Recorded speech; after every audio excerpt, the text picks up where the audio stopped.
Hey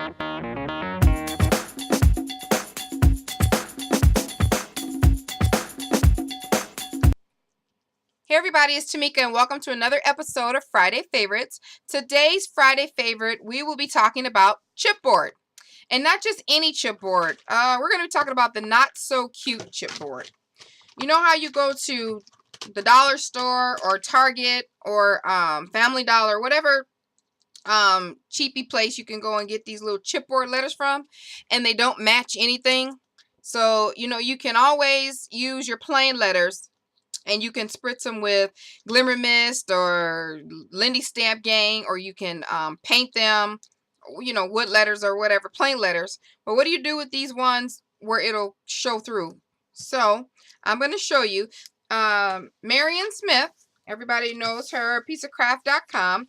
One of the first videos that I watched a couple years ago was of her doing her letters, her little technique that she does with her chipboard letters that she gets. So I'm going to share that with you guys for those of you who do not know.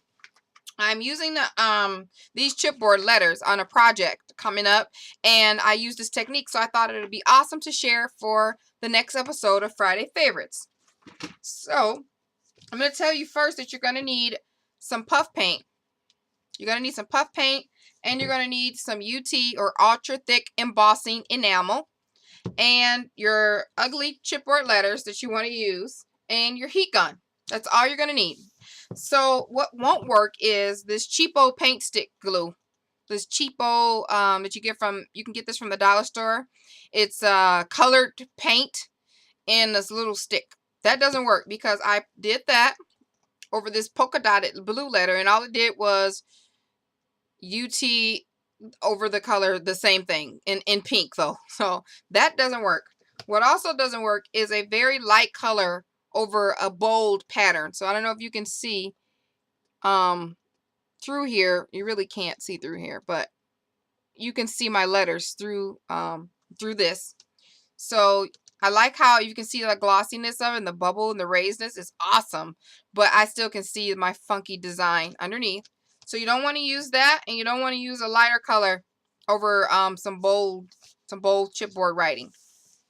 So what I did was I'm going to take a letter, and I'm going to use my black paint. I'm just going to use this letter N for now. In for now. So what you want to do is take your letter and then use your puff paint. You can get this puff paint at Walmart. It's like 97 cents, Michael's, wherever. It's really cheap. Comes in a whole bunch of different colors. Let's get this out the way. So you want to take your letter and your puff paint, and you just want to not glob it on, but you want to just swirl it on so that it covers the whole area. And obviously it does come out in a glob, so be careful. You can use the nozzle or you can use a paintbrush if you so please to do so. This is just quicker for me. So, yep, you just want to cover it up really good. The thing about this is you have to let this dry. But before you go let it dry, you have to put the UT on it. So I'm just going to do that for now. So my N is covered sloppily, but it's covered. And you want to take your ultra thick embossing enamel, and this is clear, and you want to cover it heftily.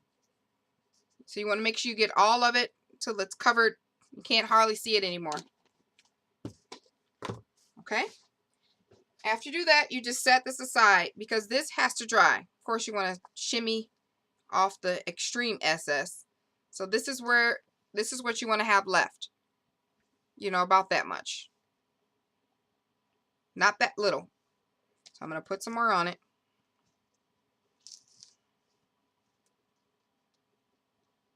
Okay, you want to have it covered and you want to set it aside. That is just for demonstration purposes only. You want to set that aside to dry. It will not work until the puff paint is dry. So when it's dry, it'll look like this. This is the one that I did earlier. It's all dried and complete, ready to go. It'll look like that. So all you want to do now is take your heat gun and run it over. You don't want to put it too close where it'll bubble, but you just want to lightly go over it. So I'm going to do that now. Let me switch hands because I'm right-handed. And you just want to go over it until it gets dry. You'll see it start to bubble. And then you want to move around. Keep moving in circles so one spot does not get more attention than the other. You don't want to completely melt the UT. You just want to get it so that it's not white anymore, I guess. Let me get down here a little bit. That's it. Let that dry a bit because it will be hot.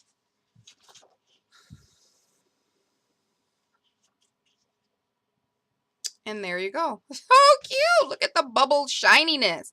See, I didn't dry it all the way. It has tons of texture in it.